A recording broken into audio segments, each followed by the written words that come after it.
Esperando um pouquinho só para o pessoal ir entrando. Rio de Janeiro também. Legal. Duas cariocas já.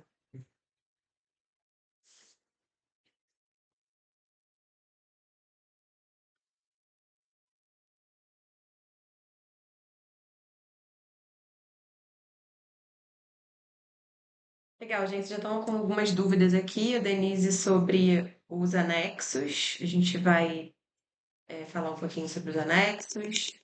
Fábio está perguntando, não está conseguindo acessar o site do Ministério, que está em manutenção. Isso acontece direto, Fábio, realmente. A gente precisa aguardar, precisa ir tentando.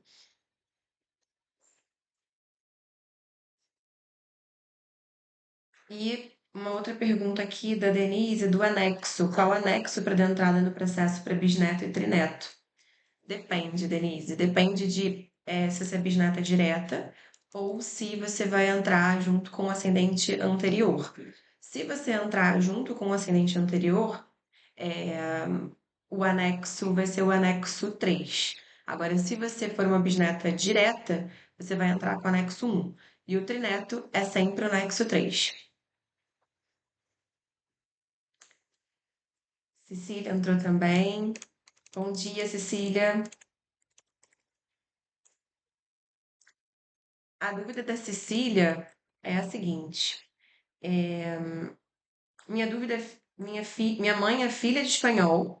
Ela pode passar a cidadania aos filhos se ela fizer a cidadania? Sim, ela pode passar pela LMD, tá? Então, pela lei da memória democrática, que se encerra agora, em outubro desse ano, a sua mãe, como filha de espanhol, ela, ela é filha de originalmente espanhol, pelo que eu entendi, então ela tem direito a se tornar espanhola, e você, por ser tanto neta de espanhol, você tem direito, como você vai se tornar uma filha de espanhola pela LMD. Então você tem também esse direito.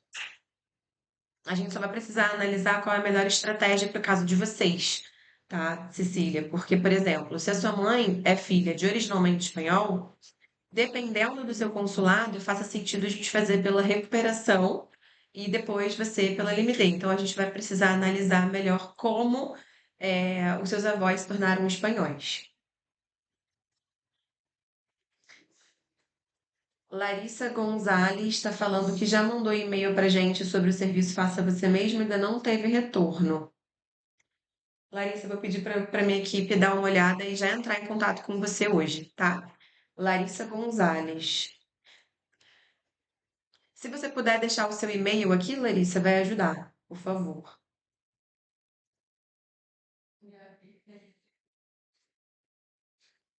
Bom dia, Mara. Bom dia, Érica.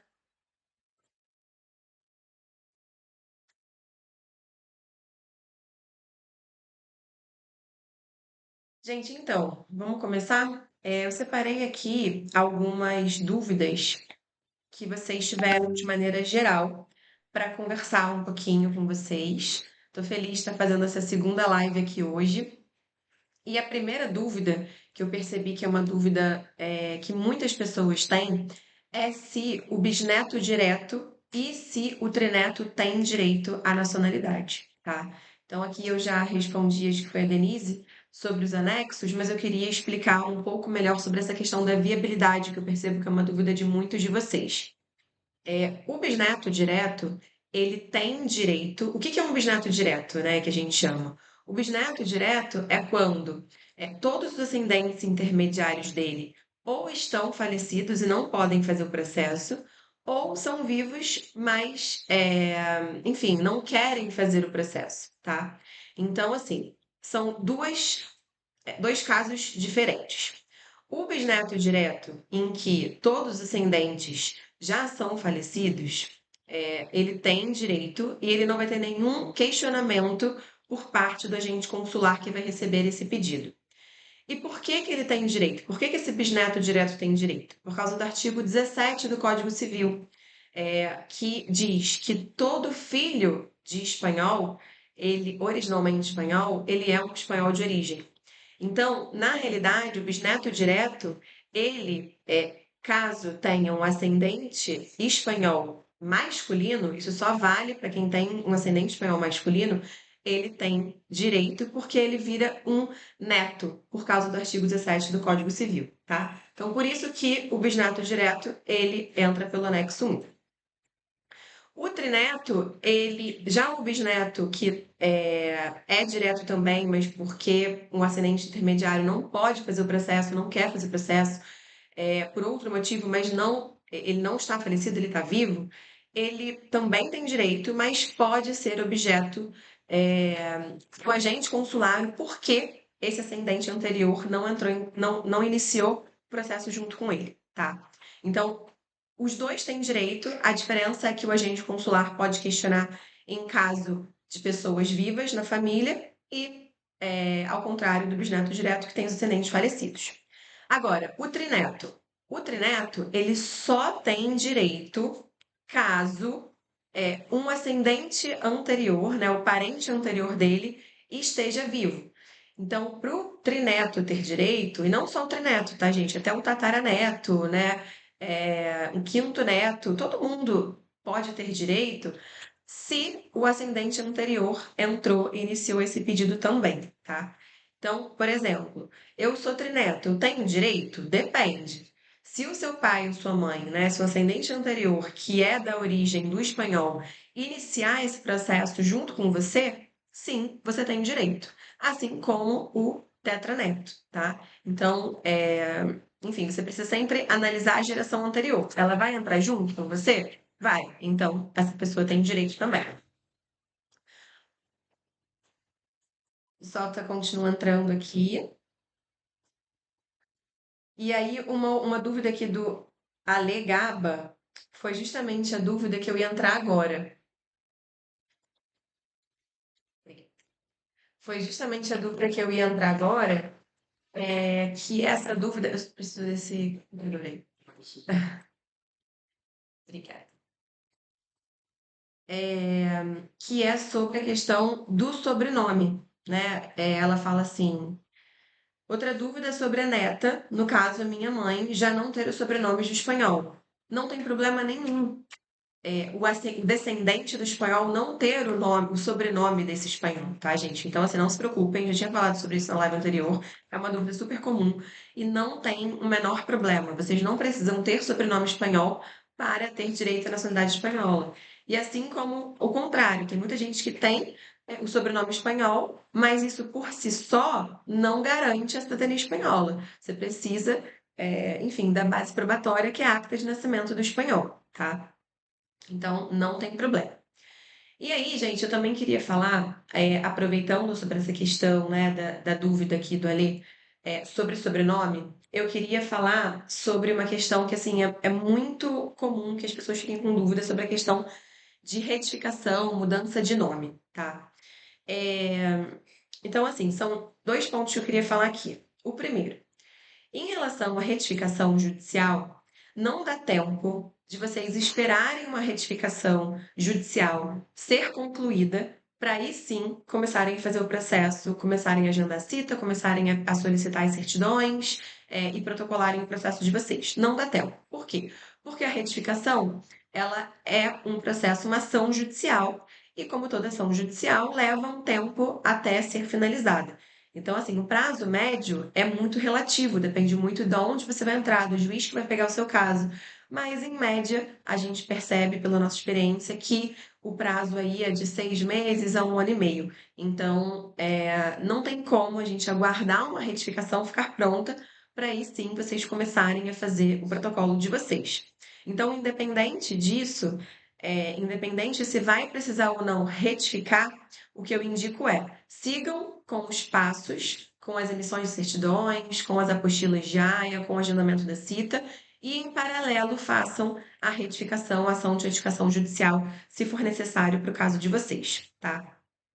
Agora, a- se é realmente necessário a viabilidade dessa retificação ou não, depende muito de uma análise técnica muito profunda. Eu não conseguiria aqui falar com vocês, mas um nome mudou, tirou um H, suprimiu um sobrenome, ou mudou completamente o nome da espanhola em relação à acta de nascimento, às certidões dos descendentes dela. Eu não consigo aqui falar para vocês o caso a caso. Por quê? Quando a gente faz uma análise de retificação, a gente faz uma análise técnica muito aprofundada. A gente tira todos os dados dessas certidões, a gente faz uma análise de todas elas em conjunto, não só em relação aos nomes, mas em relação às datas. Então, a gente precisa entender como é uma certidão digitada, interoteor digitada. Pode ter erro também humano, do tabelião, isso acontece demais, tá? Então, a gente vai até o livro de nascimento, na cópia reprográfica, no cartório de origem antes, para entender se realmente a certidão digitada ela está errada na sua origem, ou seja, no seu livro de nascimento, ou se foi um erro do tabelião, porque isso também pode acontecer antes de iniciar um processo judicial. Então, a gente precisa fazer uma análise muito aprofundada antes de bater o martelo. Ah, não, esse processo vai precisar retificar ou não. Então, aqui, a gente não vai conseguir analisar caso a caso e falar, olha, o seu caso precisa de retificação e o seu não. Vai depender dessa análise técnica, tá? Uma outra dúvida aqui do Fábio é o seguinte: Tami, para agendamento da cita em São Paulo, é preciso antes a certidão de nascimento do cidadão espanhol, no caso minha avó? É sim, Fábio. No caso de São Paulo, para você agendar a cita, você já precisa ter uma acta de nascimento, tá? Cada consulado tem o seu fluxo de trabalho, e eles mudam muito entre si. Então, o consulado de São Paulo, especificamente, para você conseguir ir até o consulado, para você conseguir esse protocolo, você já precisa ter a sua acta de nascimento do seu espanhol, diferente de outros consulados. Isso vai variando muito de consulado para consulado, tá? Então, gente, mudando aqui o assunto, tá? A gente já falou sobre bisneto direto e trineto, mudança de nome e retificação. Eu queria aqui falar sobre a questão da tradução juramentada, porque também é uma dúvida comum de muitos de vocês. A tradução juramentada, ela teoricamente poderia ser solicitada pelo agente consular, mas a gente percebe, pela nossa experiência, dos consulados do Rio de Janeiro, tá? Dos consulados do Brasil, dos 5 consulados do Brasil, que nenhum deles solicita essa tradução, tá? Então, nenhum dos 5 consulados espanhóis do Brasil solicitam atualmente a tradução. Isso pode ser modificado? Pode, porque em relação à cidadania espanhola, as regras elas têm se modificado o tempo todo. Porém, hoje, esse é o entendimento de todos os consulados. Já fora do país, o entendimento muda. Todos os consulados que a gente tem experiência, tá? Que já temos experiência com muitos consulados fora do Brasil, todos eles já pedem a tradução juramentada.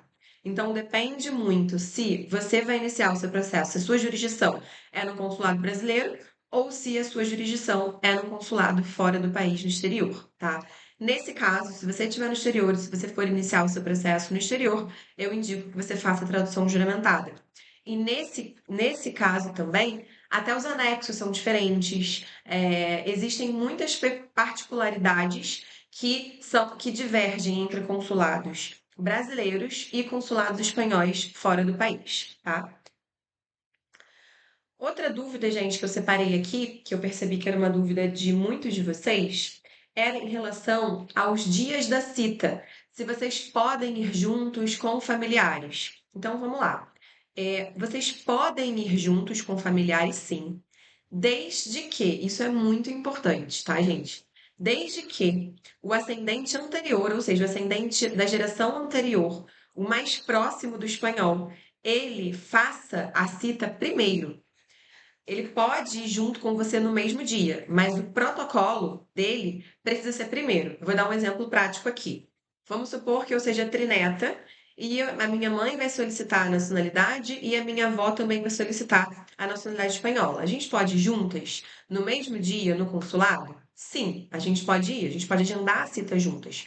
Porém, o horário da minha avó precisa ser primeiro e ela precisa ter esse carimbo, né, do anexo dela primeiro, até para protocolar junto, né, o processo da minha mãe.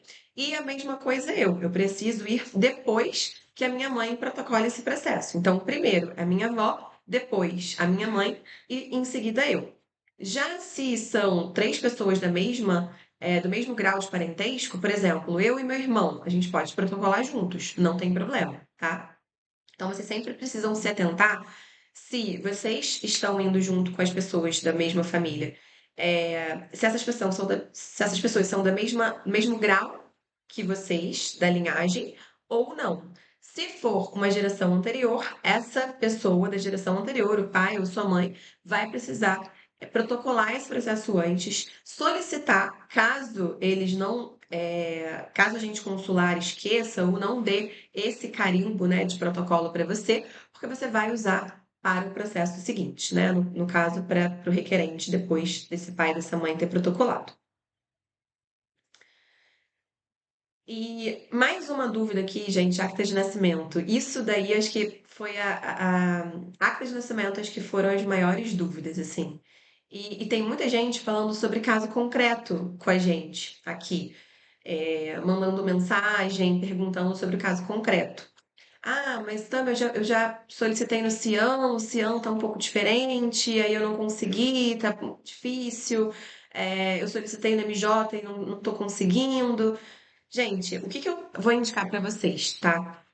Se vocês assistiram já a aula 2, que a gente explica, dá dicas, a gente realmente fornece muitas dicas valiosas nessas aulas. E se vocês não conseguiram, infelizmente, solicitar essa acta de nascimento do espanhol de vocês, que é imprescindível para o caso, não adianta. Tem muita gente perguntando também: ah, eu posso usar uma outra certidão, uma outra coisa? Só acta de nascimento ou acta de batismo com a negativa. Não tem jeito, a gente precisa de uma dessas duas, desses dois documentos, tá?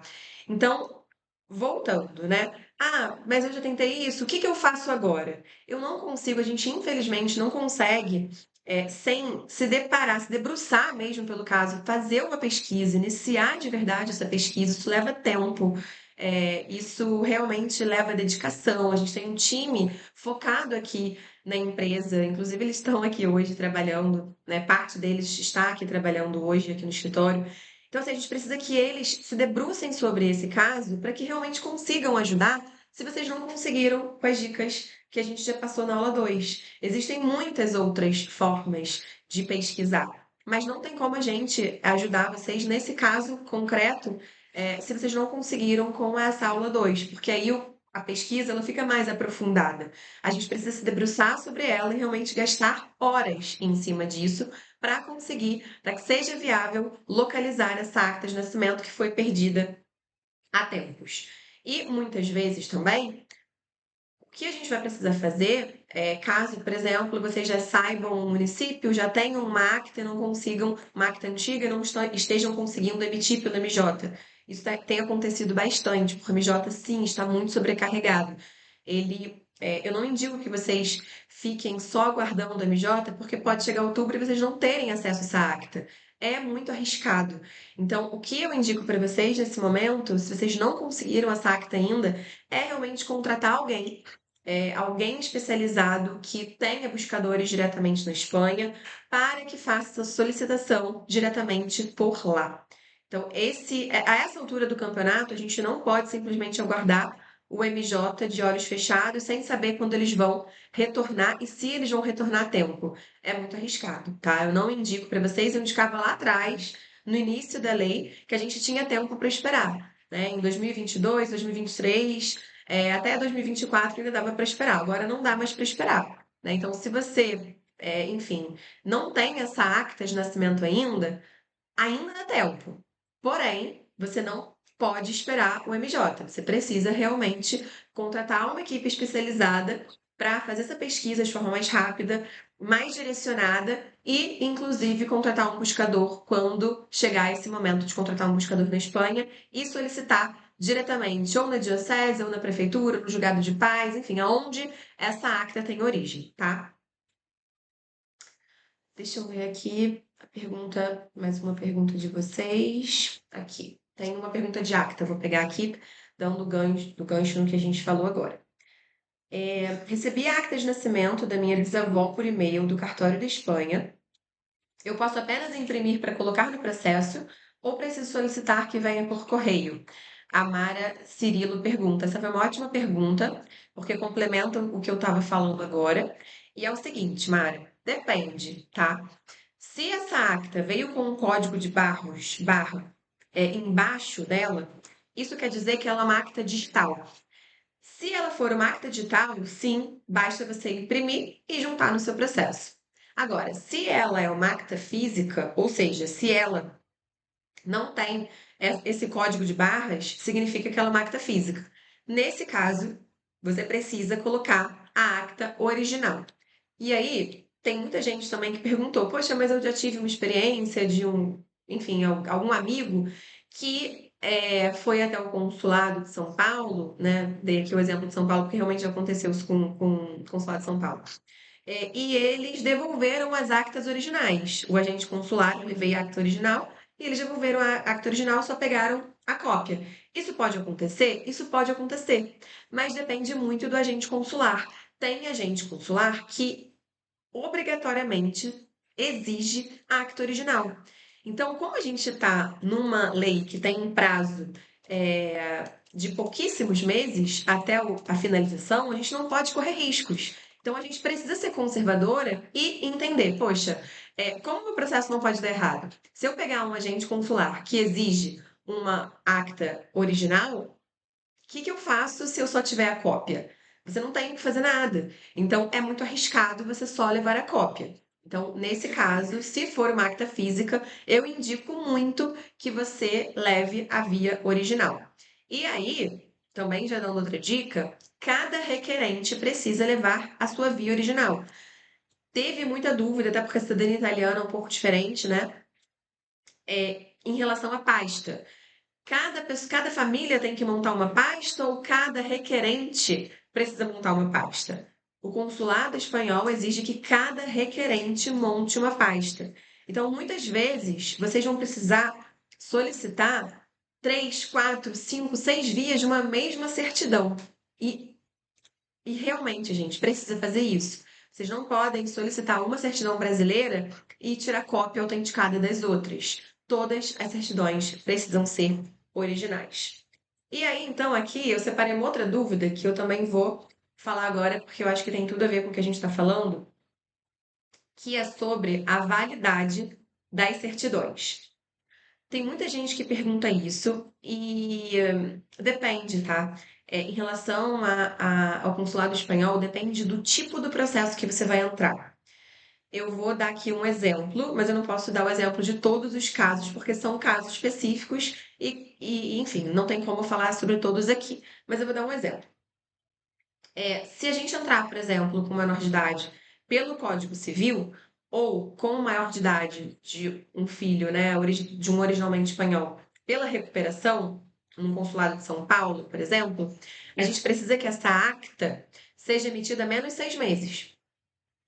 Já para os outros processos, no Consulado de São Paulo, essa acta pode ter sido emitida desde 2022, desde o início da lei da memória democrática, tá? Outubro de 2022. Então, depende muito. Agora, em relação às certidões brasileiras, depende se você está fora do Brasil ou se você está no Brasil.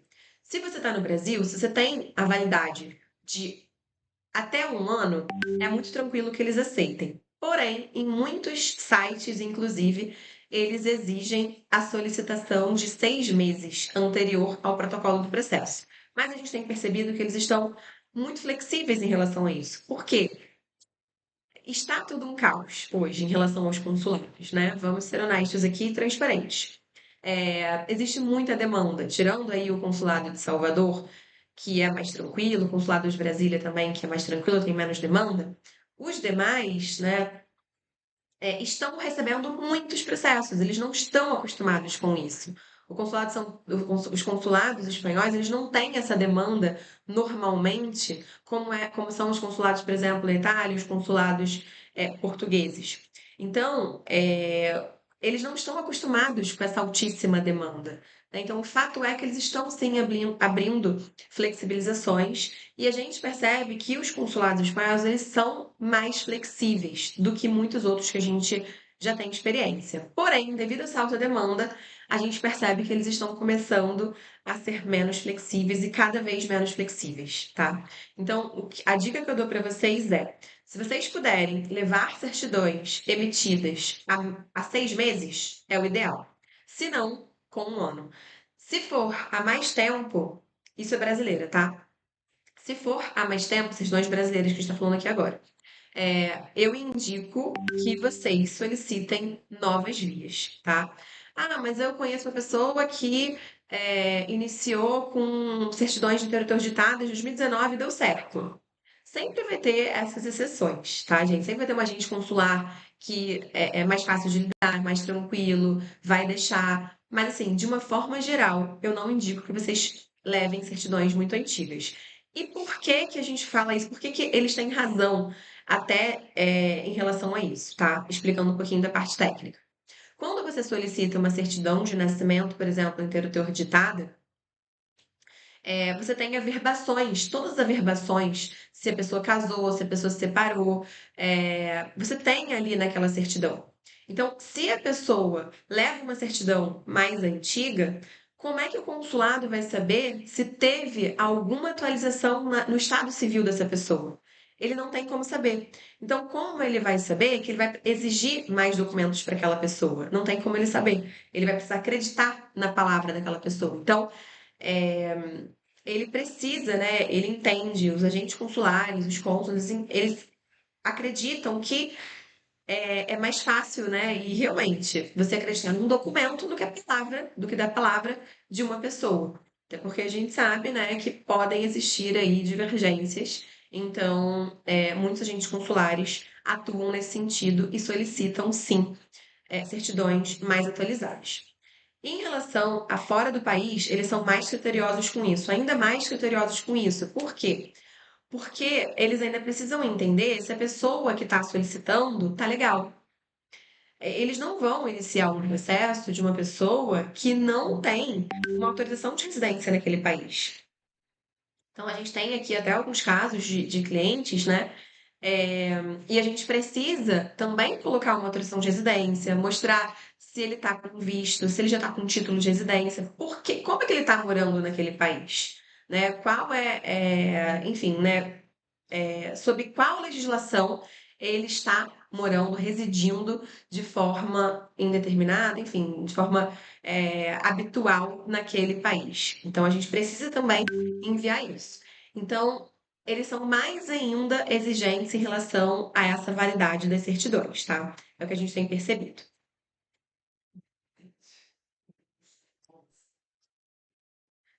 Aí tem uma última, assim, dessas dúvidas que eu separei, tá? Depois eu vou aqui olhar mais as dúvidas de vocês. E tem uma última dúvida que eu separei que foi o seguinte: como descobrir como o ascendente adquiriu a nacionalidade espanhola? Essa é uma dúvida muito comum e é um pouquinho mais técnico, mas eu vou explicar, vou tentar explicar aqui de forma bem didática. Exemplo, tá? Eu sei que a minha mãe é espanhola, mas eu não sei como minha mãe adquiriu a cidadania espanhola. O que que eu faço? E por que que isso é importante? Isso é importante, tá? Porque a forma como a minha mãe tirou a cidadania vai mudar a forma como eu vou tirar. Porque pode ser que ela tenha tirado a cidadania, mas o meu filho, por exemplo, não tenha direito diretamente por ela. Eu vou explicar melhor, tá? Então, vamos supor que eu queira entender como a minha mãe tirou a cidadania para eu saber se eu vou iniciar com uma LMD, por uma LMD, ou se eu vou solicitar para uma recuperação. O que que eu preciso fazer? Eu preciso pegar a acta de nascimento da minha mãe e no cantinho esquerdo, tá? Tem as averbações, todas aquelas actas. E todas as vezes, gente, não existe uma acta que não tem a forma que a pessoa originou a cidadania espanhola dela, adquiriu a cidadania espanhola dela, tá? Então, se, por exemplo, está escrito que ela adquiriu por opção em 2007, ela adquiriu pela LMH, pela Lei da Memória Histórica. Então, nesse sentido, eu preciso tirar a minha cidadania necessariamente pela LMD. E depois o meu filho vai tirar também pela LMD, por mim, não pela minha mãe. porque diretamente pela minha mãe ele não teria direito. Já, por exemplo, uma cidadania. Já, por exemplo, um outro caso, a minha mãe é, filha de originalmente espanhóis, tá? Nesse caso, se a minha mãe é filha de um pai espanhol, ou seja, meu avô é originalmente espanhol, eu posso tirar por uma recuperação, a depender do caso. Então, vou precisar olhar a minha acta de nascimento da minha mãe para entender a melhor forma de obter. Tem ainda um outro caso. Vamos supor, a minha mãe tirou pela LMH e eu não quero tirar a nacionalidade. O meu filho tem direito? Aí depende. A gente precisa analisar para entender se esse bisavô do meu filho, né, ou seja, meu avô, ele é originalmente espanhol para ele solicitar diretamente pelo bisavô. Então, a gente precisa sempre entender como o nosso espanhol adquiriu a cidadania para realmente analisar a melhor estratégia. Eu posso tirar por essa pessoa que adquiriu pela LMH, eu posso tirar pelo originalmente espanhol, eu preciso ir pelo originalmente espanhol, enfim, então a gente sempre precisa analisar essa estratégia e vejam ali no cantinho esquerdo da acta de nascimento, tá? Exemplifica esse caso. Pedi receita da Legal. Então vamos lá. Eu vou exemplificar aqui com o caso da Fernanda, ela acabou de mandar aqui para o Lucas. Então vamos lá. Ele é neto de espanhol, o meu marido. A mãe dele tem a cidadania, mas não fez para os filhos. Mas a dela não foi pela LMD. Viu um carimbo com algo do tipo Código Civil. Tenho a acta do avô dele sim, mas não consegui tirar segunda via porque não encontrei o número do livro. Aí ela manda aqui uma acta que realmente não é uma acta digital, então ela teria que sim que ter essa segunda via, depender da data aqui. Deixa eu dar uma olhada na data que foi emitida. Sim, foi uma data bem antiga, então precisa dessa segunda via, né? É indicado que tem essa segunda via. Mas voltando ao caso. O marido dela é neto de espanhol, a mãe dele tem a cidadania, mas não fez para os filhos. Ah, deixa eu analisar aqui, ela mandou a acta. Então, deixa eu ver como ela solicitou.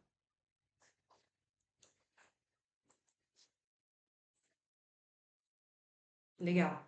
Ela solicitou em 1991. Então, pelo que eu vi aqui, pena que a gente não pode mostrar, mas enfim, é bem fácil de entender, tá, gente? Tá bem embaixo de número, aí tem o nome da pessoa e embaixo tem como ela adquiriu a nacionalidade. Nesse caso, como ela solicitou pelo Código Civil, muito provavelmente, tá? Ela é filha de originalmente espanhóis. Então, nesse caso, o marido da Fernanda, né? Ele consegue tirar essa nacionalidade pela recuperação, a depender do consulado dele. Então, a gente precisaria entender qual o consulado de jurisdição, porque não são todos os consulados que estão fazendo esse processo, esse tipo de processo, que é a recuperação. E porque eu indico fazer pela recuperação quando o processo de jurisdição de vocês aceita durante a LMD.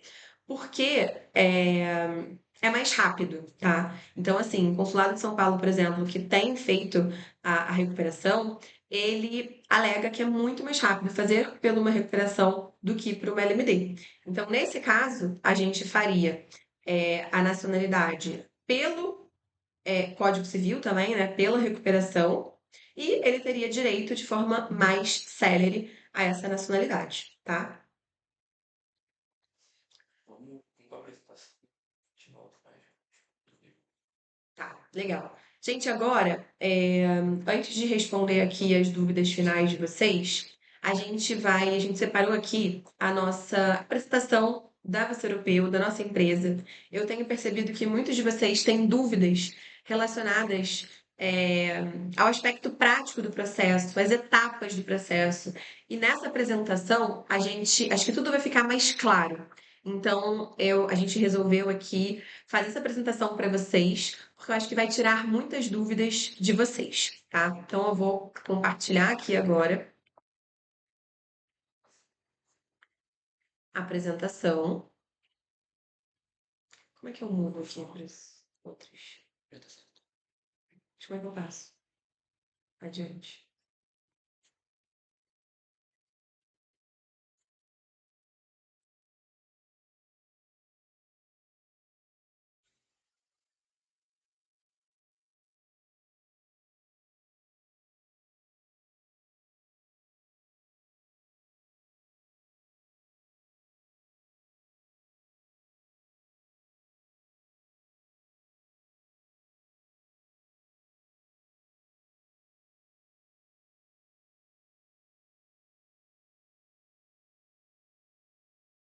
Vai pra apresentação.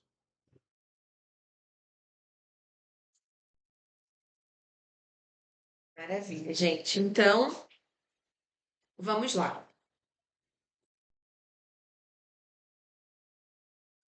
Primeiro, acho que é importante a gente falar brevemente aqui sobre as vantagens de ser europeu, tá? Eu sei que a gente falou, sobre isso na aula 1, muitos de vocês já viram a aula 1, mas eu acho que é sempre importante a gente lembrar o quanto a nacionalidade europeia, de uma forma geral, e nesse caso que a gente está conversando aqui, a espanhola, pode realmente fazer uma virada de chave na vida de vocês. Então, tanto para morar, trabalhar, estudar em qualquer um dos 27 países da União Europeia. E aqui, gente, a gente fala sobre isso, mas assim, as possibilidades ficam muito mais baratas se você quer estudar, por exemplo, na União Europeia como cidadão europeu. E muitas vezes até a gente até fez uma palestra sobre isso na feira de estudantes há pouco tempo, e a gente explicou assim, medicina, os valores são surreais, assim. Às vezes é 7 vezes mais barato você morar até num país, mesmo considerando, né, o euro, que é muito mais caro, mas mesmo assim fica com melhor custo-benefício fazer uma medicina, direito, enfim, outras faculdades fora, em universidades super renomadas, do que aqui no Brasil, numa universidade particular, tá? Então, acesso aqui às melhores escolas e universidades do mundo, residir em um país com alta qualidade de vida e menos imposto, participar de concursos públicos no país de sua cidadania. Tem muita gente que acha que quando você se torna espanhola, por você ter a dupla cidadania, você é menos espanhol do que uma pessoa que nasce na Espanha. E não tem a menor diferença, tá, gente? Então, assim, vocês vão ser cidadãos espanhóis como uma pessoa que nasce na Espanha. Isso é muito importante falar. Então, se vocês quiserem, por exemplo, fazer um concurso público para juiz, vocês podem fazer esse concurso público para juiz. E todos os outros, né? Votar nas eleições parlamentares da União Europeia também. Acesso ao crédito imobiliário e financiamentos com baixas taxas, que isso faz muito sentido para quem quer investir fora ou quem quer morar fora, transferir a sua nacionalidade para seus descendentes. Então, se você não pensa em morar fora um dia, né, tem muita gente que fala isso, eu não estou fazendo por mim, eu estou fazendo pelo meu filho que ainda nem nasceu. E eu acho que é muito válido, porque hoje, muitas vezes, até pessoas que não têm filhos e não pensam nisso, daqui a 5 anos vão ter filhos, né? Daqui a algum tempo vão ter filhos, e vocês vão ver o quanto faz sentido passar essa cidadania para os filhos de vocês, para futuramente os netos. Quantas oportunidades, quantas portas uma segunda cidadania europeia vão abrir. E sem falar sobre isenção de visto consular para países como Estados Unidos, Canadá, Austrália e Japão. Então eu sempre brinco assim, se você não tem filho, não quer passar adiante, se você, enfim, se nada faz sentido para você em relação a ir para fora, a residir num país, a ter acesso às melhores qualidades, às melhores universidades, mesmo assim, você que viaja para os Estados Unidos, faz sentido, você vai acabar economizando, porque, enfim, né? Quando você é um cidadão europeu, é muito mais fácil você ir para fora, tá? E é muito mais fácil mesmo, não só a fila, mas pela isenção do visto e pela questão do custo-benefício também. E aqui, gente, a gente vai explicar um pouquinho sobre a nossa empresa, tá? Sobre você europeu. Nós somos uma one-stop shop de imigração. Então, a gente lida não só com a nacionalidade espanhola, mas nós também somos especialistas em nacionalidade italiana e nacionalidade portuguesa. Então, o nosso foco aqui, o nosso objetivo é simplificar todo o processo para você se tornar um cidadão europeu. A gente entende que esse processo já é um processo burocrático, já é um processo que exige legislação de vários países. Então, a gente quer diminuir essa burocracia para vocês, a gente quer tornar esse processo mais simplificado e sem chance de erros, para que você possa, enfim, cumprir o seu objetivo, seja estudar, trabalhar, viajar, morar na União Europeia, passar para os seus descendentes, enfim, ter um plano B, enfim. Então, seja qual for o seu motivo, a gente dá essa segurança jurídica para que você tenha o seu objetivo, para que você conquiste esse objetivo, esse seu sonho, tá? Além disso, a gente também atua com vistos, tanto espanhóis quanto portugueses. Aqui, gente, eu vou até mostrar um pouquinho da equipe que está aqui hoje. A gente está mudando de escritório, daqui uns 20 dias a gente já está migrando aí para um escritório bem maior. Mas eu vou aqui, Bota na câmera. não, eu vou aqui mostrar rapidinho o pessoal que está aqui comigo. O Lucas, que é o meu sócio, né, que é o head de negócios. Pessoal aqui da genealogia. Não sei nem se eu estou mostrando direito.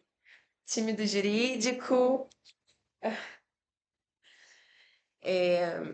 E a gente também ainda conta, né, com equipe comercial. Então, caso vocês queiram depois continuar esse bate-papo aqui, entender melhor sobre o caso específico de vocês, é o nosso time comercial que vai entrar em contato com vocês, que vai explicar sobre valores, sobre a melhor estratégia para o caso de vocês, tá? E a gente também conta com a nossa equipe de back-office, enfim, financeiro, marketing, né? Aqui a gente mostra os destaques que a gente já apareceu na mídia, a gente já fez inúmeras palestras, entrevistas, podcasts. Aqui são alguns dos canais que a gente já saiu. Tô muito. E aqui eu vou explicar para vocês brevemente sobre a busca de certidão, para aquelas pessoas que falam assim, poxa, dá tempo ainda, eu consigo ainda achar minha acta de nascimento, eu já fiz isso, já percorri esse caminho e não consegui achar. Então, assim, gente, eu queria falar para vocês que a gente conta aqui na empresa com os melhores genealogistas do mercado. Então, muitas vezes, quando a gente faz esse trabalho por conta própria, a gente pode dar tudo da gente, é muito legal até fazer, eu indico muito que as pessoas façam por si mesmas, ou pelo menos iniciem essa pesquisa por si mesmas, porque a gente precisa muito da ajuda de vocês. É uma história familiar que vai fazer toda a diferença na busca, mas é importante também que, se for uma acta de nascimento mais difícil de ser localizada, que vocês contem com essa ajuda profissional, de profissionais, de pessoas que já estão acostumadas a ler documentos antigos, a saber o passo a passo, conhecem o site de uma forma muito mais aprofundada, tanto Family Search como Cião, enfim, a gente tem essa base de dados aqui na empresa também, então contem com esses genealogistas caso vocês não consigam achar a acta de vocês por conta própria. Não desistam, tá? A gente também conta com correspondentes residentes na Europa, então muitas vezes a gente faz a pesquisa daqui, mas a gente precisa acionar um dos nossos buscadores para que eles vão até o lugar que a gente já sabe, já localizou a certidão, para que ele emita efetivamente essa certidão. Então, a gente sempre fala aqui que o papel do cliente é fundamental. E é verdade, assim, não adianta nada vocês contratarem a gente e falarem assim, ah, eu só sei que meu parente é espanhol e é isso, assim, não procurarem pelo menos saber com aquele tio, com aquela tia, buscarem documentos antigos, terem alguma informação que seja, para a gente ter um norte na busca. Isso é muito importante, tá? Então, quando a gente fala que o papel do cliente é fundamental, é real. Ainda mais considerando que a gente precisa achar essa acta a tempo de iniciar um processo durante a LMD, tá? Que vai se dar até outubro desse ano. Nem preciso falar que essa busca é sigilosa, né? A gente aqui é formado por advogados, então a gente foca muito no sigilo do nosso cliente. A gente tem um e-mail mensal de acompanhamento. A gente sempre fala para os nossos clientes assim: a gente não faz relatório porque a gente não tem. O foco não é esse. O foco é a gente achar a certidão. Então, a gente está correndo contra o tempo. Então, nesse momento, o que a gente faz questão de falar com vocês é acompanhar vocês, assim, explicar para vocês o que foi feito nesse mês, né? O que a gente está aguardando, talvez um retorno de uma diocese, ou enfim, a gente vai fazer uma diligência num lugar que a gente acredita que esteja. A gente sempre faz esses e-mails mensais para vocês também fazerem parte dessa busca junto com a gente, tá? Lembrando que o relatório não está incluso exatamente porque o nosso objetivo aqui é achar essa acta. A gente não pode ficar ali muito focando nessa metodologia da pesquisa nesse momento, né? A gente precisa ir direto ao ponto porque a gente tem um prazo.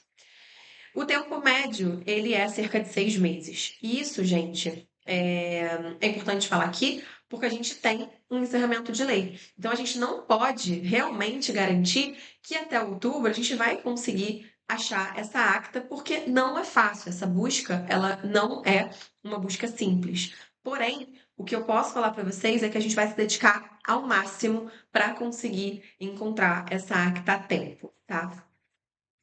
Como tá? Oi? Já tá dividido, né?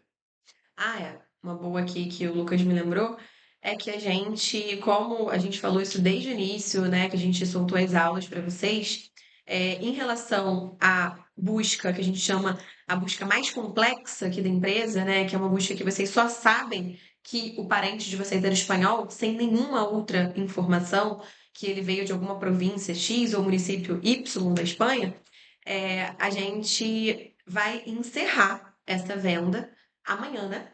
Então, assim, até amanhã a gente vai pegar esse tipo de processo, esse tipo de busca, mas a partir do dia 1º de maio a gente não vai mais pegar exatamente porque o nosso objetivo aqui não é vender busca de certidão para não conseguir achar tempo. A gente está vendendo a busca de certidão para achar tempo para fazer o processo de nacionalidade de vocês. O nosso objetivo é a nacionalidade. Então, não faz sentido a gente continuar vendendo esse tipo de busca mais complexa, sendo que a gente não vai ter tempo para localizar. Então, até amanhã a gente vai vender buscas em que vocês só sabem que essa pessoa era espanhola e não tem mais nenhuma indicação de município e província, tá? E aqui, gente, é importante falar, se você sabe o nome dos pais, mesmo assim, tá? Então, assim, o que eu tô falando aqui é do local de nascimento. Se você só sabe que ele veio da Espanha, mas você tem até outras informações, mas são informações de filiação, nome dos pais e outras informações que não seja da localização, a gente vai parar de vender amanhã, tá? O investimento aqui da busca de certidão é o nosso objetivo é localizar, né? É ter um êxito nessa busca. Então a gente divide o risco com vocês. É claro que a gente precisa de um valor para iniciar essa pesquisa, para dar início à pesquisa, para fazer um trabalho de qualidade. Muitas vezes a gente precisa até contratar buscadores, né? Então é isso, a gente tem é, custos aqui envolvidos, até buscas internas de cartório. Então, a gente, inicialmente, tá? Para iniciar o serviço, a busca, a gente cobra esse valor de R$ 2.000 para os honorários iniciais. E se e quando, né? Eu gosto mais de falar, e quando a gente localizar, mas a gente não pode garantir essa certidão, essa busca, vocês vão realizar o valor restante de mais R$ 2.000. Então, o total é de R$ 4.000, tá?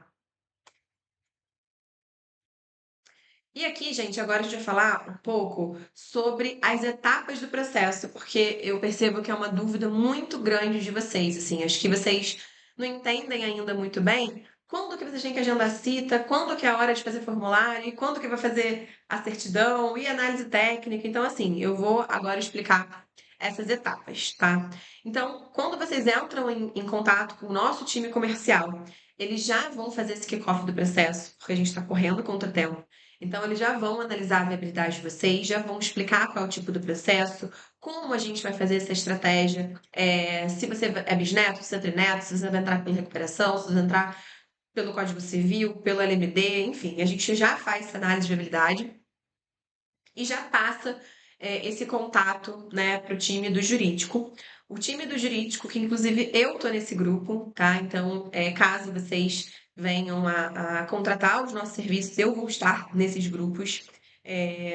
Enfim, em contato direto com vocês, assim como outras advogadas, a gente sempre tem um time aqui por trás, né? Então, essa diferença também de contratar uma empresa ao invés de somente uma advogada, porque a gente tem um time aqui por trás, né?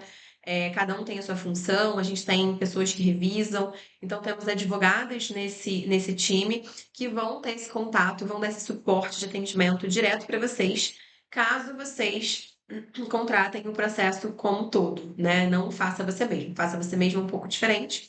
Depois eu posso explicar um pouquinho aqui, tá? Então a gente abre esse grupo no WhatsApp e tem esse contato diário com vocês. A gente já começa a providência documental. Então a gente já explica, a gente já faz uma reunião de kick-off com vocês, tá? A gente já fala, olha só, quando é o melhor dia para você? Vamos fazer uma reunião de kick-off com a família. Nessa reunião a gente vai explicar todos os detalhes, tudo que a gente vai precisar de vocês, quais as certidões que a gente vai precisar, que vocês mandem para a gente vias antigas, as procurações, os documentos originais, o que vocês vão precisar em relação a comprovante de residência, tudo. A gente faz assim um apanhado de todo o processo, explica tudo, como vai ser no dia da cita. Vocês vão tirar todas as dúvidas de vocês de forma muito aprofundada, tá? E aí a gente já começa a providência do nascimento do espanhol, caso da emissão, né? Mas aqui, enfim, né? A gente já entra para esse processo, né? Com a certidão de nascimento do espanhol, então talvez fale só emitir, mas enfim, a gente já sabe onde está, né? A gente precisa iniciar esse grupo. Antes de iniciar esse grupo, a gente precisa ter certeza que realmente você já tem essa acta de nascimento do espanhol. E a gente vai começar a emitir as certidões brasileiras. Aqui tá errado, tá, gente? É emissão de certidões brasileiras. Que é isso? Ah, eu sou um requerente, por exemplo, e o meu pai é um espanhol. Você vai precisar de documentações brasileiras X, né? A gente até mandou aqui um checklist para vocês para ajudar, enfim, quem não puder contratar gente, quiser fazer sozinho, tá? Ah, eu sou neto, é uma outra documentação. Então, assim, cada caso tem uma documentação diferente. Uma coisa importante aqui é que a gente precisa sempre emitir de forma inteiro teor digitada, não pode ser reprográfica, não pode ser breve relato, e também apostilar essas certidões. Se vocês chegarem com essas certidões, para quem não puder contratar a gente, tá? No consulado, sem que esteja nesse formato e sem que esteja apostilada, vocês não vão conseguir protocolar. É muito importante fazer esse passo a passo. Então, a gente, nesse momento, não vai apostilar, tá? Então, primeiro a gente vai emitir todas as certidões e, em paralelo, a gente já vai agendar a preparação dos documentos no Consulado Espanhol. Se você, por exemplo, for de São Paulo, a preparação da pasta só exige, além dos anexos, a sua certidão de nascimento. Então, é o que a gente vai dar prioridade para conseguir já agendar a cita de vocês. Então, para cada consulado, para cada jurisdição, a gente tem uma estratégia diferente, tá? Porque cada um exige uma pré-pasta. Então, a gente vai analisando o que a gente precisa emitir de primeiro para já conseguir agendar a cita de vocês. Então, vai depender muito do consulado de jurisdição de vocês. Uma coisa importante aqui, gente, é que a cita precisa ser requerida até outubro de 2025, mas vocês não precisam ir até ao consulado até outubro de 2025. Essa solicitação só precisa ser comprovada. Então, vocês precisam comprovar que a solicitação foi feita e recebida. Tem muita gente que acha que mandou e-mail e acha que essa cita foi feita, mas não foi. Então, a gente tem esse cuidado, né, aqui na empresa. Temos uma advogada que toca só essa parte da cita. A gente sabe que tem que ter muito cuidado com isso, porque a gente não pode perder uma cita, porque depois de outubro de 2025, essa cita ela não pode ser requerida novamente pela LMD. Aí a pessoa vai ter perdido o direito, tá?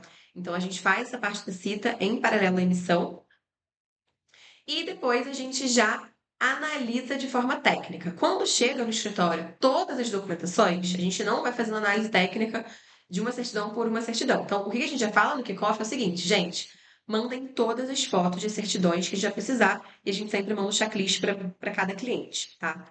Quando eles mandam, aí sim a gente consegue emitir todas as certidões. Quando as certidões chegam no escritório, a gente faz essa análise. Essa análise que eu falo para vocês, se precisa de retificação ou não, que a gente não consegue fazer de caso a caso assim rapidamente, a gente pede um prazo aqui para realmente se debruçar sobre isso de forma profunda, a gente analisar se vai precisar de uma retificação judicial ou extrajudicial via cartório, caso seja só uma retificação, né, uma certidão, enfim, às vezes faz sentido ser via cartório também.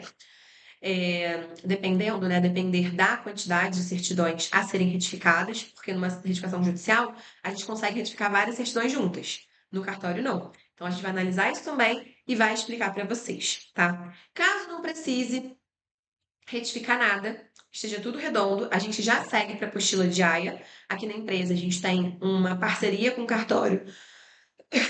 Desculpa. Esse cartório, ele cobra um valor, né? Ele tem um tabelamento de valor muito mais acessível, porque o valor de apostila diária, ele é por estados. Então, a gente tem essa parceria e a gente tem esse valor diferenciado para os nossos clientes. A gente faz essa apostila diária, a gente analisa se a apostila diária foi feita corretamente, se o QR Code está valendo, se todas as assinaturas foram feitas de forma certa pelos cartórios, tanto os cartórios de origem nas emissões, quanto ao cartório que faz a apostila. Depois disso é que a gente vai acompanhando, vai mandar a pasta para vocês, tá? Porque a gente não vai até o consulado com vocês precisam ir sozinhos, porque não existe representação por terceiros em consulado. Então a gente não consegue colocar o nome da advogada nesse processo. O processo vai em nome de vocês. Então por isso que é muito importante. Nesse momento, a gente faz uma outra reunião com vocês, antes de vocês irem para o consulado, porque a gente deixa vocês com muita base teórica, a gente deixa vocês com muitas informações para vocês saberem o que vocês vão fazer no dia do agendamento, né? No dia que vocês realmente vão até o consulado. Então, o processo é protocolado no consulado, no dia agendado, e depende muito do consulado, né? O tempo, tem muita gente que tem perguntado também, poxa, em quanto tempo eu vou me tornar espanhol?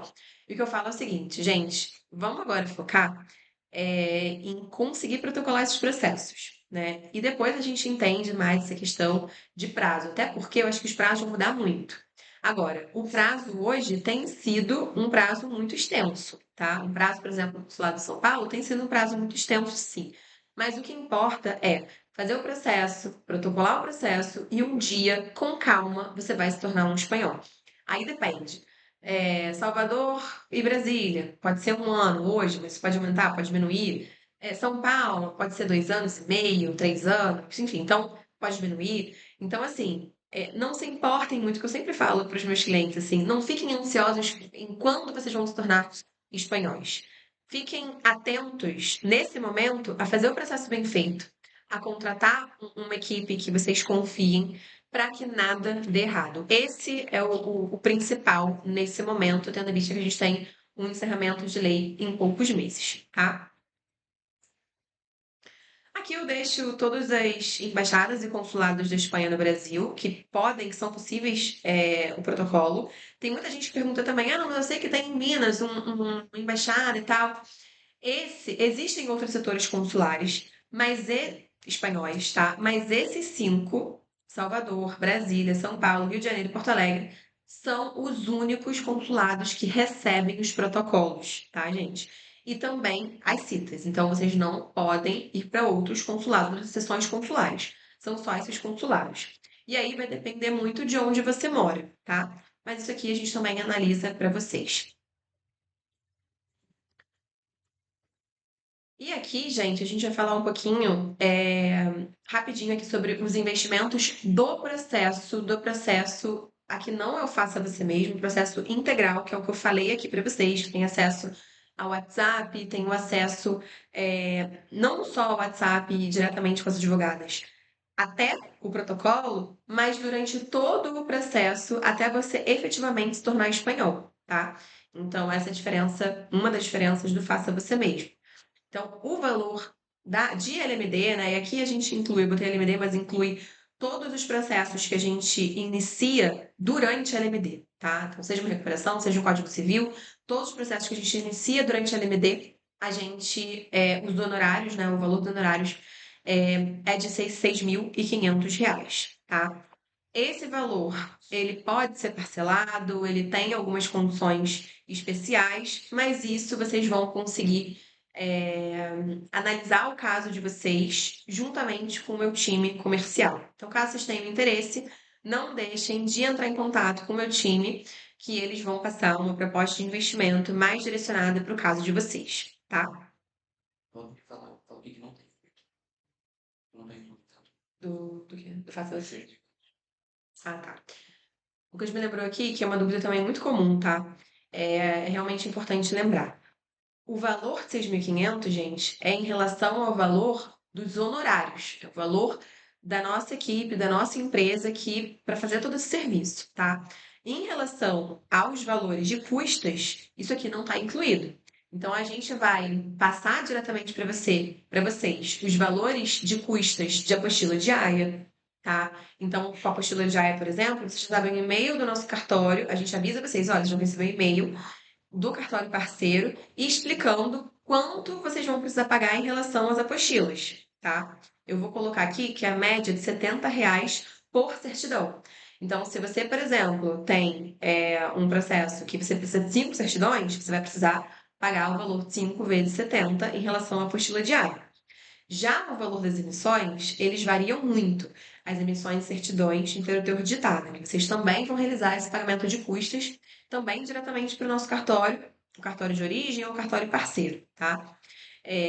Então, esses valores dependem muito das certidões que vão ser solicitadas. E isso depende muito, assim. Tem gente, por exemplo, que fala assim, "Ah, não, mas me dá uma base." E eu falo assim, gente, é muito relativo, porque, por exemplo, as certidões de São Paulo têm uma base de R$ 90. Já as de Belém tem uma base de R$ 350. Então, assim, o valor varia muito. E não só entre os estados, mas também pela data de nascimento daquela pessoa, né? Então, se é uma pessoa que nasceu antes, por exemplo, de 2000, o valor é um, depois de 2000 o valor é outro, né? Fica mais barato depois de 2000. Então, enfim, existem muitas particularidades aqui, mas já que vocês sempre gostam de uma média, eu gosto de falar R$ 200, tá? Que é uma média por certidão em relação à emissão. Lembrando que é uma certidão por requerente, tá? Então não dá para vocês juntarem todo mundo no processo. Então isso aqui é importante sempre falar e não está incluído. O processo, para você protocolar o processo no consulado, você não paga por isso, tá? Então, vocês não vão pagar em relação a essa parte da Espanha, né? Protocolo da Espanha, vocês não precisam pagar nada nesse momento. Agora, tem muita gente também que pergunta sobre a questão da acta. A acta está incluída aqui? A acta, gente, é a busca, tá? A acta não existe uma emissão de acta simplesmente. Então, se você tem uma foto de uma acta antiga, você vai precisar passar pela busca, porque a gente precisa entender aonde a certidão está, emitir a certidão para que depois você vá para o processo, você inicie o processo de nacionalidade. Então, aqui é importante só deixar claro para vocês, não está envolvida a questão da busca da acta de nascimento, tá? E aí, para quem quiser contratar os nossos serviços, contar com o nosso apoio, a gente vai passar, o nosso time comercial também vai passar um contrato digital e aí vai pedir algumas qualificações de vocês, nome, CPF, enfim, né, e-mail, para a gente ter uma validade jurídica em relação a esse nosso combinado. A assinatura digital é super simples, fácil, rápido. Vocês vão receber uma autenticação pelo próprio e-mail de vocês, né, com token, vão conseguir assinar. Caso vocês tenham qualquer dúvida, tem muita gente que tem dúvida, nossa, eu nunca assinei contrato digital, o nosso time comercial apoia vocês até essa assinatura, tá? Mas é super simples mesmo. Então, gente, aqui a gente finaliza a etapa dos processos, né? Eu acho que tinham muitos de vocês com dúvidas em relação a, poxa, o que que eu faço primeiro? O que que eu preciso? Por onde eu começo? Então, a gente quis aqui mostrar como a gente trabalha, como é o fluxo do nosso dia a dia, para que vocês entendam e vejam se faz sentido para a família de vocês fazer sozinho, ou, enfim, contar com o nosso apoio. É, Isso vai depender muito, enfim, né, de cada um, do que cada um pode adquirir, do tempo de cada um, né, enfim, das prioridades de cada um. Mas a gente aqui veio trazer todos esses detalhes para vocês, tá? Tira dúvidas finais aí. Agora, Dúvida. tá. Então agora eu vou tirar aqui. Como é que eu volto? Aqui. Isso. Então, baixo aqui. Uhum.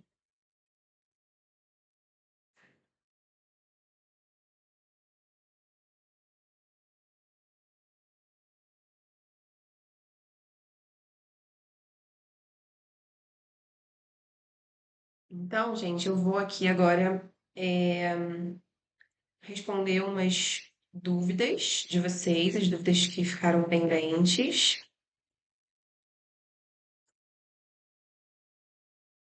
Uma dúvida aqui. Deixa eu ver.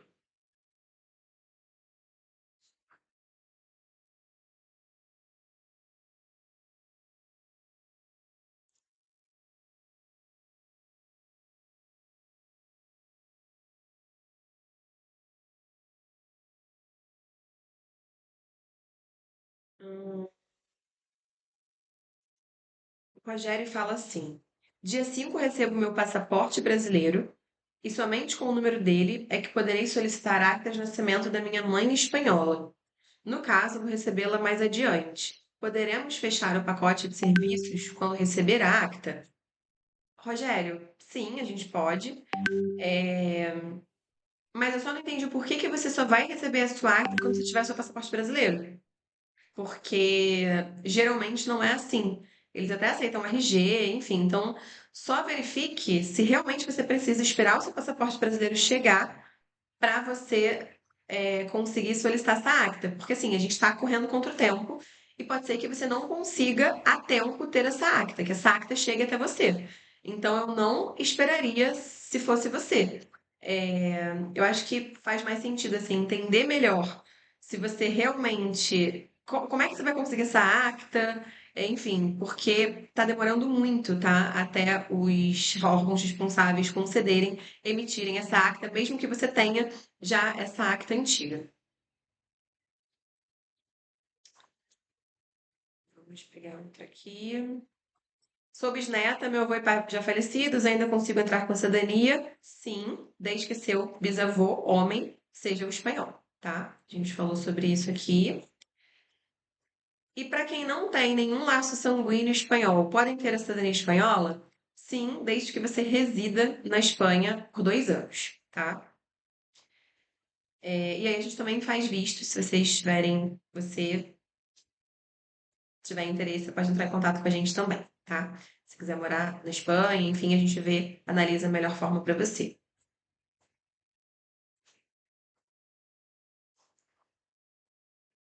Tá, vamos lá. A Rafaela falou o seguinte: gostaria de tirar uma dúvida.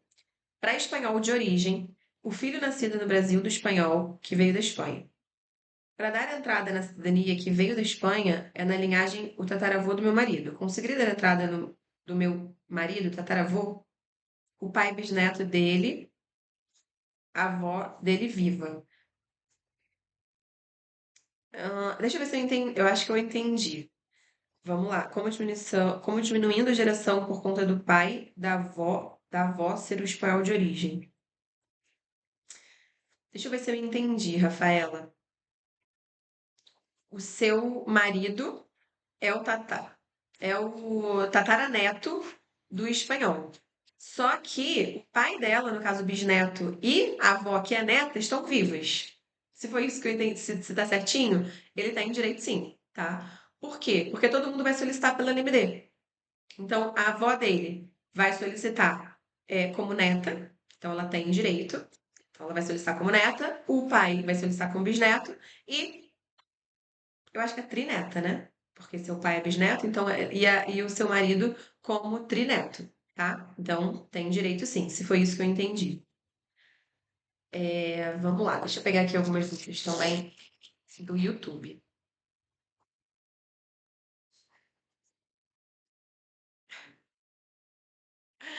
Tô rindo aqui leva um copinho de água, eu até tô com água, mas eu tô falando tanto que eu esqueço de beber, vou até dar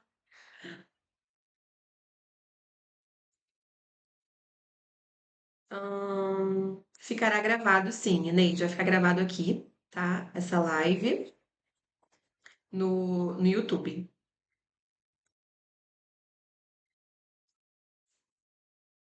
No Ministério da Justiça Espanhol, eu tentei solicitar como RG, não carrega apenas com passaporte. Então, vocês estão tentando ainda solicitar pela MJ. Gente, é muito arriscado solicitar essa altura do campeonato pela MJ. Mas, assim, pode usar faz um outro nome, alguém que tenha passaporte, porque vocês não podem aguardar o passaporte chegar para aí sim solicitar na MJ. Não vai dar tempo. Não vai dar tempo mesmo. Minha mãe é filha de espanhol. Eu sou neto direto do mesmo. Eu posso pular minha mãe que não pediu cidadania para pedir a minha cidadania de espanhol? Pode sim, sem problemas, tá? Mas é aquilo que eu te falei, eles podem questionar? Podem. Mas você tem direito, então é só você argumentar sobre o seu direito, porque você tem direito, o anexo 1, ele fala muito claramente que um neto de um originalmente espanhol, ele tem direito, independente se a mãe entrar ou não, pai ou a mãe. A Inês perguntou aqui, se esse valor é por pessoa. Esse valor é por pessoa, mas nesse caso, quando a gente tem famílias muito grandes, a gente faz um estudo personalizado para essa família. Então, Inês, entre em contato com o nosso time comercial para ela analisar o seu caso, né? Para alguém do nosso time analisar o seu caso e mandar uma proposta específica para você, tá?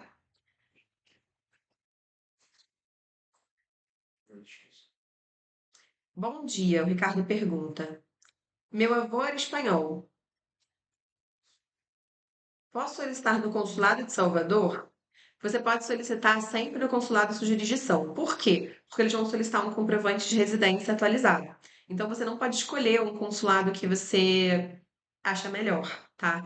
Tem muita gente que pergunta isso. Não todo mundo iria para Salvador porque o protocolo para acesso, né? Eu tenho muito cliente que fala, poxa, mas eu não posso viajar para Salvador porque eu tenho a mensalidade humana, muito mais rápido, muito mais simples.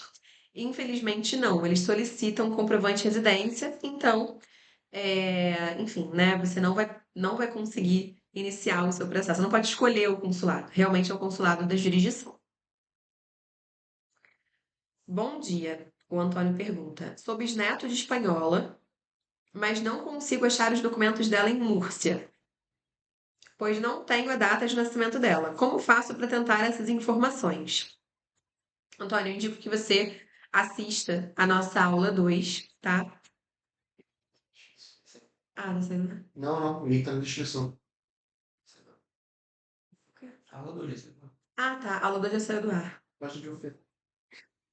Gente, a aula 2 já saiu do ar. Enfim, agora que a aula 2 já saiu do ar, Antônio, não sei se você assistiu a aula 2, mas acho que agora o momento realmente é você acionar um time de genealogia para ajudar você. Porque, muito provavelmente, essa pessoa vai precisar ir para Espanha, buscar nas dioceses, buscar nos locais onde pode se localizar essa acta. E antes disso, a gente ainda vai precisar fazer uma busca até de certidões brasileiras. Porque se você não tem a data de nascimento dela, que é algo muito importante de ter, a gente vai precisar ainda achar um óbito dela, achar um casamento dela, porque nesses documentos pode ter a data de nascimento ou pelo menos uma data de nascimento aproximada. Então, eu já parti pela busca nas certidões brasileiras, tá? Mariana perguntou aqui: meu avô é espanhol e minha mãe tirou a cidadania dela pela Lei da Memória Histórica. Poderia explicar se é possível tirar a cidadania por ela? É possível, tá? Mas você que vai precisar tirar essa cidadania pela LMD. Então, você pode tirar, porque a LMD fala no seu artigo 2º, né, que um filho de um espanhol de origem, ou seja, um espanhol que adquiriu pela LMH, tem direito a solicitar a cidadania. Então, Mariana, você tem, sim, direito, porque a sua mãe tirou pela LMH, você já pode tirar por ela. Você nem precisa da acta do seu avô, você pode tirar por ela, tá? Hum, deixa eu ver se temos mais algumas. Para agendar. Ah, em São Paulo, a Erika pergunta. Em São Paulo, não vai precisar levar na segunda fase certidão de nascimento do pai dele, que não faz parte da linha espanhola? Sim, sim. Eu indico que vocês sigam o checklist que a gente passou para vocês, tá? Isso é muito importante. Tem muita gente que acha que só porque o parente, o pai, né, ou a mãe, que não é da linhagem espanhola, não é exigida a certidão de nascimento. E é exigido por uma questão de perfiliação. Cada nacionalidade exige certidões específicas. A nacionalidade espanhola exige sempre a certidão de nascimento dos pais do requerente, tá? Isso é muito importante, não é só da linhagem do espanhol. Gente, então, deixa eu ver aqui a última pergunta. Umas últimas perguntas aqui. Mariana já te respondi, né? Você consegue sim. Meu pai e meus irmãos já fizeram cidadania em 2008. Eu ainda não. E minha filha, ainda temos direito a requerer também? Meu pai é vivo e tem a certidão espanhola dele. Seu pai, ele provavelmente tirou, provavelmente não, ele tirou pela LMH, porque 2008 era a LMH que estava em vigor, tá? 2007 a 2008, 2009. Então ele tirou pela LMH. Se o seu pai tirou pela LMH mesmo, se isso se confirmar, se você tiver a acta de nascimento dele, é muito importante que você confirme isso, tá? Você tem direito sim, porque você tem direito pela LMD a solicitar de um espanhol que adquiriu pela LMH. E a sua filha também tem direito por você. Então, tanto você quanto a sua filha têm direito, tá? Mas você precisa só confirmar se realmente ele tirou pela LMH, porque às vezes ele iniciou em 2008, enfim, só para você ter certeza se realmente ele se tornou espanhol pela LMH em 2008, tá? Gente, então, Respondendo. Mais um não. agora vou responder aqui as do grupo. Vamos lá, respondi já algumas, né? Acho que eu tô no grupo. Tá aqui.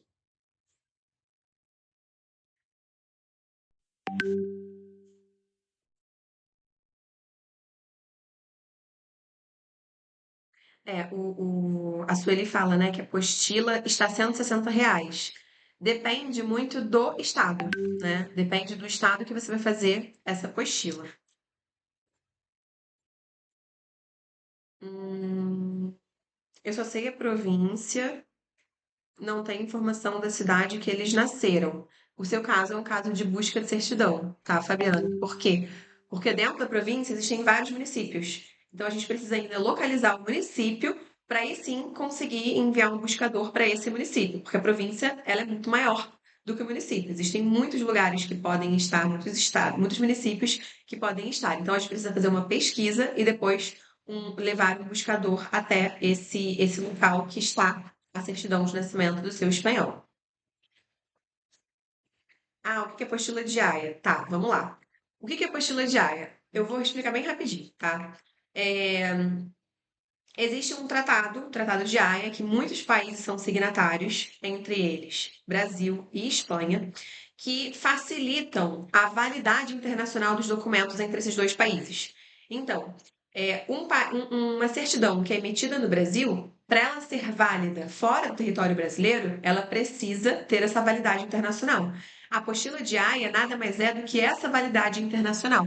Então, você vai até um cartório habilitado que faça essa apostila de Haia para tornar esse documento válido não só no Brasil, mas também fora do Brasil, ou seja, na Espanha. O consulado espanhol no Brasil, ele não é uma jurisdição brasileira, ele é uma jurisdição espanhola. Então, vocês vão precisar levar todos os documentos brasileiros apostilados para que sejam válidos, tá? Verdade. A validade da apostila diária é a mesma coisa que as certidões que a gente conversou, tá?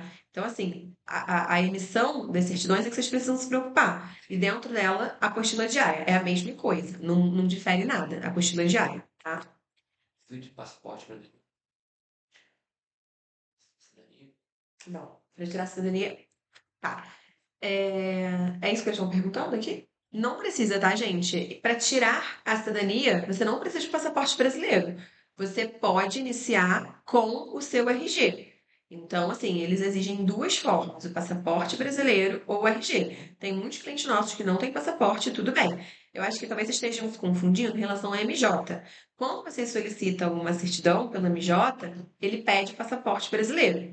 Então, aí sim, vocês vão precisar colocar algum passaporte ali para solicitar pelo MJ. Mas eu fico com receio aqui de vocês contarem com o MJ nesse momento. Em momentos passados, beleza, mas agora tomem cuidado com isso, com o MJ, tá?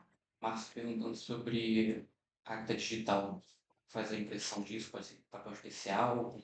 Tá. Não, pode ser em relação à acta digital, pode ser uma impressão comum, tá? Eles conseguem analisar pelo sistema deles. Então, uma impressão comum, imprime, impressora normal e junta no processo. em relação à acta digital. Mais alguma?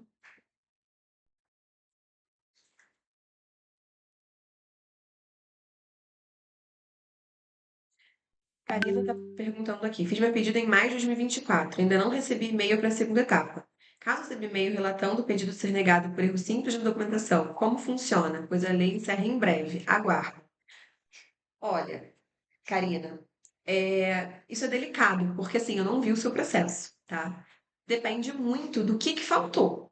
Então, assim, eles podem deferir liminarmente, falar assim, olha, você não mandou nada aqui, tá tudo errado. Podem. E podem pedir para você agendar uma nova cita? Podem. E aí, enfim, vai depender de quando eles te enviarem esse e-mail. E se você é de São Paulo, eu acho que 17 é São Paulo, né? Você é de São Paulo, então, sua jurisdição. Eles estão agora recebendo dezembro de 2023. Eles estão enviando e-mail para enviar para a segunda etapa dezembro de 2023. Então, o seu ainda está um pouquinho longe. Então, assim, eu não posso garantir, mas, como eu sempre digo, os consulados espanhóis eles costumam ser flexíveis e costumam abrir um prazo de 30 dias para você enviar os documentos faltantes, tá? O João Paulo pergunta. Bom dia, por favor, uma dúvida. Bisneto de espanhóis casados na Espanha com avô e pai falecidos. Tenho batismo e negativa do bisavô espanhol, mas não tenho o nascimento da bisavó espanhola nem o casamento deles. Esses dois últimos documentos são necessários ou só o bisavô espanhol basta? Obrigada. Olha, depende muito de qual processo você vai iniciar. Se você é um bisneto direto, você precisa ter tudo isso que você falou: casamento, de ambos e tal. Agora, se você vai fazer o processo como neto ou como bisneto não direto, né, mas como filho, né, se você transformar filho do seu pai ou da sua mãe via LMD, aí você não precisa mandar o de todo mundo. Então, vai depender muito do seu consulado, até porque Brasília pensa diferente. Vai depender muito do seu consulado e do seu processo, tá? Em relação a essa documentação. Mas sim, pode ser necessária a depender do seu caso. Pra cima? Bom dia, Bárbara pergunta. Minha bisavó espanhola, sendo mulher e não casada no papel, passa para seus descendentes? Ela e minha avó são falecidas, com isso minha avó teria que tirar também para ter direito? Ou se fosse só homem? Essa é uma ótima pergunta. E eu não costumo falar muito disso aqui porque é muito, é muita exceção. Mas é o seguinte, tá? Se a bisavó espanhola ela não foi casada, ela não perde, ela não perdeu a nacionalidade para o marido ao casar. Só que os consulados eles estão exigindo nesse caso também que no nascimento do filho dessa bisavó espanhola o pai conste como desconhecido, tá? Então tem alguns consulados que aceitam e tem alguns consulados que exigem que além da bisavó não ter casado, né, você comprovar isso, eles exigem que no nome, no nascimento do filho dessa bisavó espanhola, o pai esteja como não conhecido, né, como desconhecido, tá? Uma pergunta da Elaine. Meu avô é espanhol, não consegui localizar a certidão de nascimento dele, apenas a do meu bisavô. Do meu avô tem a certidão de óbito brasileira, onde consta a nacionalidade espanhola. Consigo dar entrada com essa documentação? Minha mãe está viva.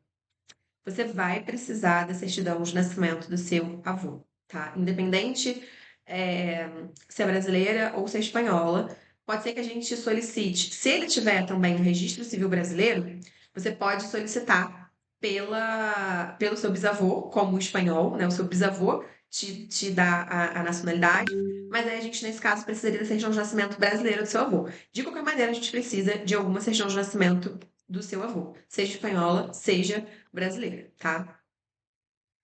Então a gente também. Ah, uma coisa legal da gente falar aqui, gente. A gente também tem busca de certidões brasileiras, tá? A gente tá falando muito aqui da busca de certidão espanhola, mas a gente também atua com busca de certidão brasileira. Se vocês quiserem, é só também acionar o nosso time comercial, porque a gente também faz essa pesquisa. E como você já tem a certidão de óbito, enfim, você já tem informações, né, para achar essa certidão que é imprescindível para o caso. Vamos lá. Davi. Davi, em relação a anexos, a gente explicou na aula 3, né? Mas a gente agora não está mais falando muito sobre isso, não daria tempo para a gente explicar todos esses detalhes de anexo, tá? Mas, enfim, uma dica que eu te dou, se você tem sobrenome espanhol, sempre use seu sobrenome espanhol, é melhor, ou então o último sobrenome, tá?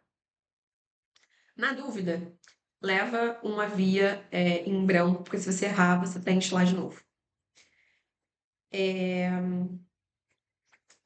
Já- Agora eu vou responder aqui do outro grupo, bem rapidinho.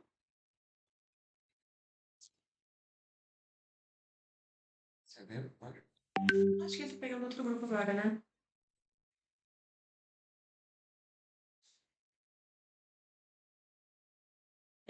Cláudia Couture, bom dia. No próprio site do Consulado de São Paulo diz que, em caso do nascimento do progenitor espanhol fique inscrito em nuestros registros, né, não se exigirá que adjunte o certificado.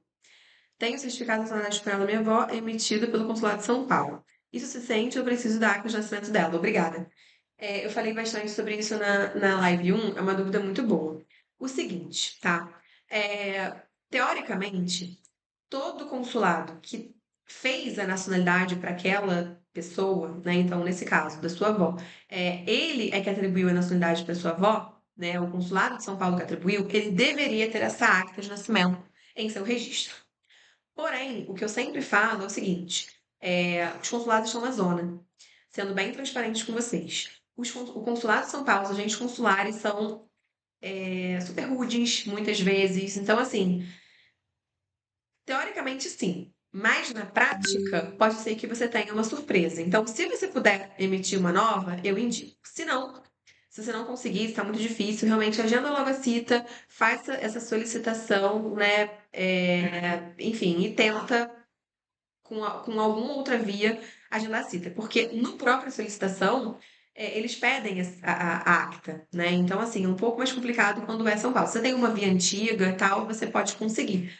Mas, teoricamente, sim, você está certo, o próprio site fala isso, e todos os consulados eles deveriam ter em posse deles as actas que eles mesmos registraram. Mas, na prática, a zona que tem acontecido, que a gente tem visto no consulado, a gente já soube de casos em que eles não acharam a acta que eles mesmos fizeram. E o cliente, né, não foi nem nosso, mas enfim, a pessoa perdeu a cita e depois veio procurar a gente. Então, isso pode acontecer, tá? Infelizmente.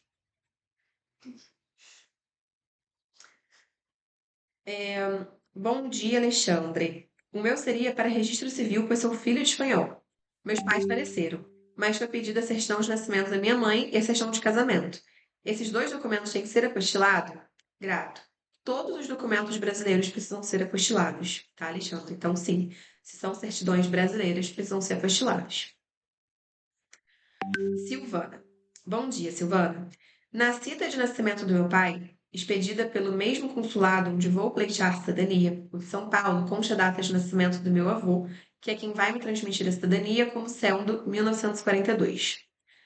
Abril, 7 de abril de 1942. No entanto, na cita de nascimento do meu avô, que é originário da Espanha, e também o DNI dele consta que ele nasceu 8 de abril de 1942. Isso será um problema para mim? Se sim, como eu poderei retificar documento expedido pelo mesmo órgão que errou? No caso, o Consulado da Espanha em São Paulo. Silvana, no seu caso, eu indico que você converse com eles, porque a retificação, ela exatamente precisa ser feita pelo próprio consulado. Porque a via original, que é a ata de nascimento do seu bisavô, é que contém a informação correta. Então, quem precisaria retificar seria o próprio consulado de São Paulo. Então, eu indico que você converse com eles, e talvez isso não seja um problema, talvez eles mesmos não queiram protocolar e só te atribuam a nacionalidade, mas não acredito que isso seja problema, visto que a originária, a certidão originária, que é espanhola, está certinha, tá? Legal. Gente, então, encerrando aqui a nossa live de hoje, foi um muito prazer estar com vocês, foi uma delícia esse bate-papo. Eu adoro tirar dúvidas de vocês. Vai ser um prazer ajudar vocês, os que forem contatar a gente, e está sendo um prazer também ajudar vocês, para quem não puder contratar a gente, né, e, enfim, resolver fazer sozinho. O link tá na descrição, caso vocês queiram entrar em contato para continuar esse bate-papo com o meu time comercial. E um excelente dia para vocês. Não se esqueçam que, em relação à busca de certidão do espanhol, a gente só vai oferecer esse serviço até amanhã. E realmente é porque a gente faz, é o que a gente vê que faz sentido, senão a gente não vai conseguir ter tempo para finalizar esse serviço e ter o êxito, tá bom? Beijo para vocês e até a próxima.